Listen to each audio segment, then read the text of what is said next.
বাংলাদেশে বিদ্বেষের বিষ বিশ্বমঞ্চে মুখ পুড়েছে ইউনূস সরকারের, তারপরও লজ্জা নেই বাংলাদেশের। আর এবার ঘরোয়া প্রতিবাদের মুখে ইউনূস সরকার। চট্টগ্রাম এবং ঢাকার রাজপথে ইউনূস বিরোধী স্লোগান। তাহলে কি ফিরছেন শেখ হাসিনা?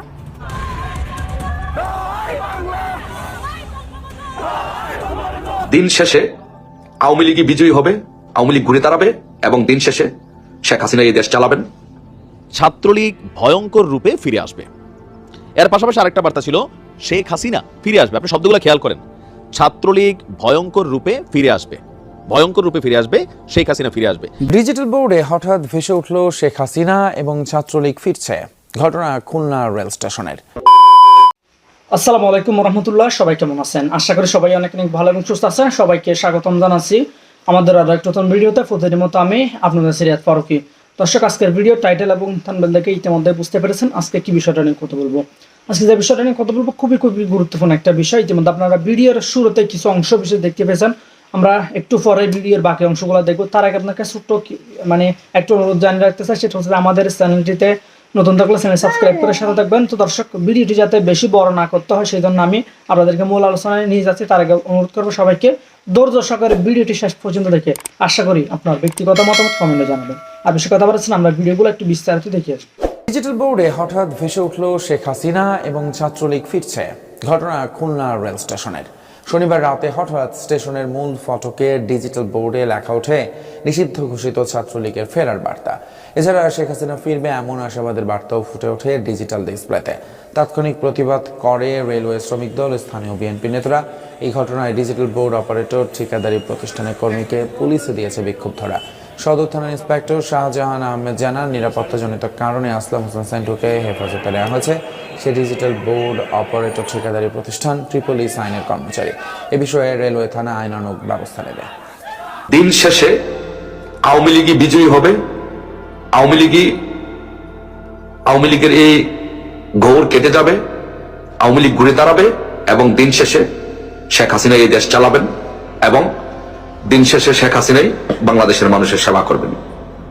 এটাই সত্য, এটাই বাস্তব, এর বাহিরে আর কোনো কথা নেই। কেন বলি? আমি বলি যে শেখ হাসিনা দিন শেষে আওয়ামী লীগ ঘুরে দাঁড়াবেন এবং শেখ হাসিনা দিন শেষে রাষ্ট্র পরিচালনা করবেন, মানুষের সেবা করবেন। আপনি ব্যক্তি জীবন বলেন, সামাজিক জীবন বলেন, পারিবারিক জীবন বলেন, রাজনৈতিক জীবন বলেন, সব জায়গায় রাষ্ট্র পরিচালনা বলেন, সাময়িক কিছু সমস্যা সৃষ্টি হয়, বাট এই সমস্যা, এই অন্ধকার থাকে না। এখন বর্তমান প্রেক্ষাপটে যে সমস্যাটি আছে এটি একেবারেই সাময়িক এবং এই সমস্যা 1971 সালে সৃষ্টি হয়েছিল, 75-এ সৃষ্টি হয়েছিল, 90-এ সৃষ্টি হয়েছিল, 111-এ সৃষ্টি হয়েছিল। কোনো সমস্যা কি ছিল? কোনো সমস্যাই থাকে নাই, এই সমস্যাটিও থাকবে না। যারা হয়তো অনেকে বিচলিত, অনেকে হয়তো মনক্ষুণ্ণ বা বিভিন্নভাবে মনোবল হারিয়ে ফেলেছেন, তাদের উদ্দেশ্যে বলবো এটি মনোবল হারানোর কিছুই নেই। আপনারা সকলে ঐক্যবদ্ধ থাকেন, বিজয় আমাদের সুনিশ্চিত হবে। এখন মূল আলোচনায় আসেন যে কেন এই কথাটি বলছি। আপনারা দেখেন, বর্তমান রাজনৈতিক প্রেক্ষাপটে যদি আন্তর্জাতিক ব্যাপারগুলো দেখেন তাহলে সেখানে ধরে নেন যে ইন্ডিয়া এবং মার্কিন যুক্তরাষ্ট্র কোনোভাবেই বাংলাদেশে মৌলবাদ এবং ইউনূসকে আর সমর্থন করবে না, এটা নিশ্চিত। এই জায়গা থেকে আপনারা 100% সত্য। এখান থেকে এটা নিয়ে আপনাদের আর কোনো ডিবেট করার দরকার নেই, চিন্তা করার দরকার নেই। লোকাল পলিটিক্স আসেন। লোকাল পলিটিক্সে হচ্ছে যে বিএনপি কিন্তু ভেঙে যাচ্ছে এবং বিএনপি থেকে অসংখ্য নেতাকর্মী, যে নতুন রাজনৈতিক দল হচ্ছে, প্ল্যাটফর্ম হচ্ছে, সেটা আমি আগেও বলেছি, এখনো বলছি, ওই নতুন প্ল্যাটফর্মে চলে যাচ্ছে। তার মানে বিএনপি ভেঙে আরেকটা প্ল্যাটফর্ম হচ্ছে। বাংলাদেশে দুইটা ধারা ছিল, একটা ছিল আওয়ামী লীগ, অসাম্প্রদায়িক চেতনার রাজনৈতিক ব্যক্তিদেরকে নিয়ে বাংলাদেশ আওয়ামী লীগ, আর একটা ছিল আওয়ামী লীগ বিরোধী মহল, সেটা ছিল, সেই প্ল্যাটফর্মটা ছিল বিএনপির নেতৃত্বে। বাট এখন আরেকটা প্ল্যাটফর্ম তৈরি হচ্ছে ইউনূসের নেতৃত্বে। সেটা পরবর্তীতে লাস্টিং করবে কি করবে না, থাকবে কি থাকবে না, সেটা অন্য প্রেক্ষাপট। বাট আরেকটা প্ল্যাটফর্ম তৈরি হচ্ছে ইউনূসের নেতৃত্বে। সেটা এখন আছে নাগরিক কমিটি, একসময় ছিল নাগরিক শক্তি, ভবিষ্যতে আলটিমেটলি ওরা মনে হয় সম্ভবত নাগরিক কমিটি বা নাগরিক শক্তি নামে আত্মপ্রকাশ করবে। তো সেই কমিটিতে, কেন্দ্রীয় কমিটিতে বিএনপির বিশাল একটি অংশ, জাতীয় নেতৃবৃন্দ ওইখানে চলে যাবেন। অলরেডি ওদের যে ছাত্র সংগঠন, এই ছাত্র সংগঠনের ছাত্র দলের প্রায় অর্ধেক নেতাকর্মী ওদের সাথে কাজ করতেছে নাই। ছাত্রদল কিন্তু বাংলাদেশের রাজনীতিতে আপনি বলেন যে অত্যন্ত একটি দুর্বল সংগঠন হচ্ছে জাতীয়তাবাদী ছাত্র দল। কারণ ওদের বেশিরভাগ সংগঠনের নেতাকর্মী হচ্ছে যে বর্তমানে বৈষম্য বিরোধী ছাত্র আন্দোলন তাদের সাথে চলে গেছে, কিছু অংশ শিবির টেনে নিচ্ছে, মূলত ছাত্রদল দিন দিন দুর্বল হয়ে পড়ছে। তারপরে বিএনপি নেতৃবৃন্দ যখন আনুষ্ঠানিকভাবে নাগরিক কমিটিতে চলে যাবে তখন বিএনপি দুর্বল হয়ে পড়বে। বিএনপি যদি দুর্বল হয়ে পড়ে আরেকটা যদি তৃতীয় শক্তি গঠন হয় রাজনীতিতে, তাহলে তিনটি ধারা হবে।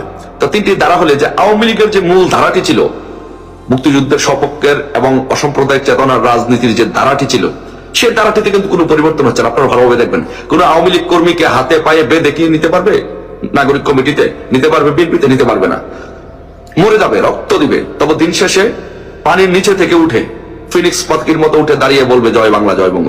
দেখেন, ঘটনাটা আমার কাছে দুই রকম রেজাল্ট আসছে।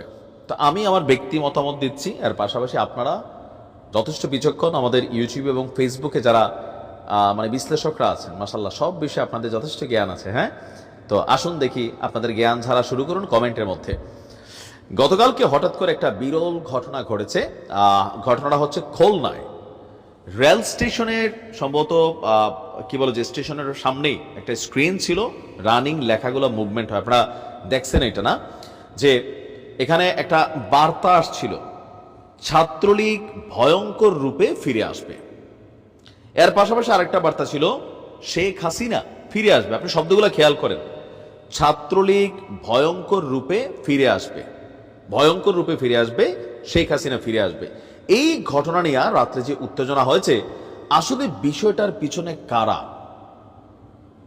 একটু গভীরভাবে যদি মনোযোগ দিয়ে দেখতে মনে হয় ইয়েস এটা আওয়ামী লীগের কাজ অথবা এটা ছাত্রলীগ যুবলীগের কাজ হতেও পারে, কিন্তু আমার কাছে কনসেপ্টের মধ্যে একটু ডিফারেন্ট ফিল আছে। আমরা এখানে যদি গভীরভাবে দেখি, আটককৃত যে ব্যক্তি, ওনার নাম হচ্ছেন আসলাম হোসেন ওরফে অফিস সেন্টু।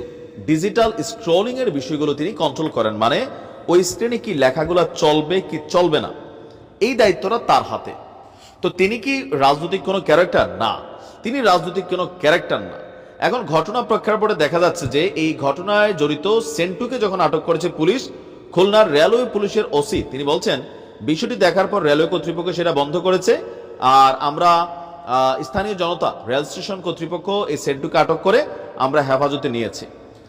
এখন সেন্টুর মতন একজন ব্যক্তির বাংলাদেশের বর্তমান প্রেক্ষাপটে মাথার তার তোর যদি ছিঁড়া না যায়, এই লোকটা দেখা মনে হচ্ছে না সে মাদকাসক্ত, সে কি কাজটা করছে?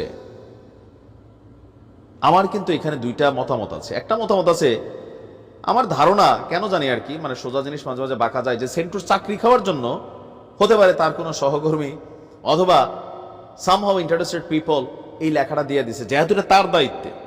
এখন এই ভিডিও চ্যানেলটা আমার, কিন্তু আমার ভিডিও নিয়ে অনেকেই চুরি করে ছাড়ে না ইউটিউবে, টিকটকে। আমার কোনো আইডি নেই টিকটকে, এমআই শামীম নামক যে ইয়াটা, এটা আমার না। তো সেখানে আপনারা অনেকে দেখছেন আমার ভিডিওগুলো, তাই না? ধর্ম একদিন, শামীমেরও ধর্ম, যাই হোক। তো ফেসবুক এবং ইউটিউবে যারা আমাদের ভিডিও ছাড়া, আপনি দেখবেন এই যে ট্রাভেল এজেন্সি একটা আছে, দুবাইয়ের ভিসা নিয়ে আমার ভিডিও ছাড়ে, বাটপার ভাই, আমার ভিডিওর উপর এরা নাম্বার দিয়ে দিচ্ছে। আপনারা মনে করতেছেন কি যে ভিডিওটা নিশ্চয়ই নাইম বে নাম্বার দিচ্ছে, কিন্তু আমি কোনো এই কোম্পানি এজেন্সির দালালি করি না। ওইসব ভুয়া ভিডিও দেখা আমার ভিডিও ঠিক আছে, কিন্তু এখানে নাম্বার দিয়ে বলতেছে নাইম ভাই এই নাম্বার দিচ্ছে। বুঝতে পারছেন যে চাইলে প্রযুক্তিকে ব্যবহার করে অনেক কিছু করা যায়। তো সেন্টুর যে নমুনা দেখছি, মনে হয়েছে যে এই লোক কোনো মাতাল বা মাদকাসক্ত ক্যারেক্টার না। ঠান্ডা মাথায় একটা পাবলিক স্ক্রিনে ছাত্রলীগ ভয়ঙ্কর রূপে ফিরে আসবে, শেখ হাসিনা ফিরে আসবে, এই কাজটাকে তিনি করছেন? বা এত বড় দুঃসাহস কি এই একটা সাধারণ ক্লার্ক, একজন মানুষ, কিন্তু তার এটা হয়েছে? আমার ধারণা হয় নাই। এর বাইরে ঘটনা কি ঘটতে পারে? সেন্টুর সাথে কারো শত্রুতা থাকতে পারে, যেহেতু এটা তার দায়িত্বে আছে। সো এখানে যা চলবে সবকিছু কিন্তু সেন্টুর উপর দিয়ে যাবে, এই জিনিসটা কেউ জানতো, যার কারণে এই কাজটা করছে। অথবা এমনও হইতে পারে যে সত্যিকার পক্ষেই ছাত্রলীগ এটা করছে, অথবা আওয়ামী লীগের কোনো কর্মী করছে, কিন্তু এইটা কইরা কি আসলে কোনো কিছু এখানে অর্জন করার ছিল না? এটা দেখার পর এখানে একটা রায়ট ঘটবে, এটা সবাই জানে।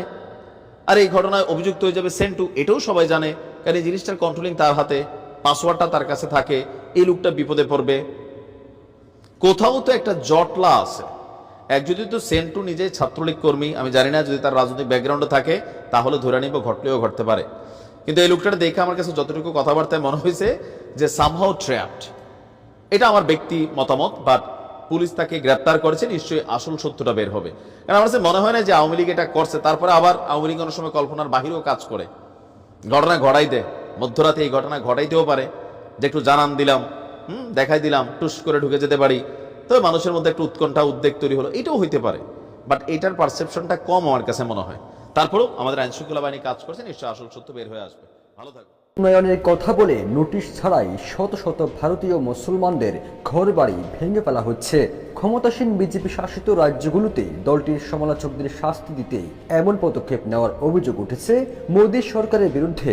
ভারতের রাজধানী দিল্লির বাসিন্দা সংখ্যালঘু মুসলিম নাগরিক শহীদ মালিক এমন একটি বাড়ির জন্য লড়াই করছেন যা ভেঙে ফেলা হয়েছে। পেশায় হিসাব রক্ষক এই মুসলিম নাগরিক গত 2 বছর ধরে তার বাড়িসহ আরও ডজন খানিক বাড়ি ভাঙ্গার বিচারের জন্য স্থানীয় আইনজীবীর সাথে কাজ করছেন।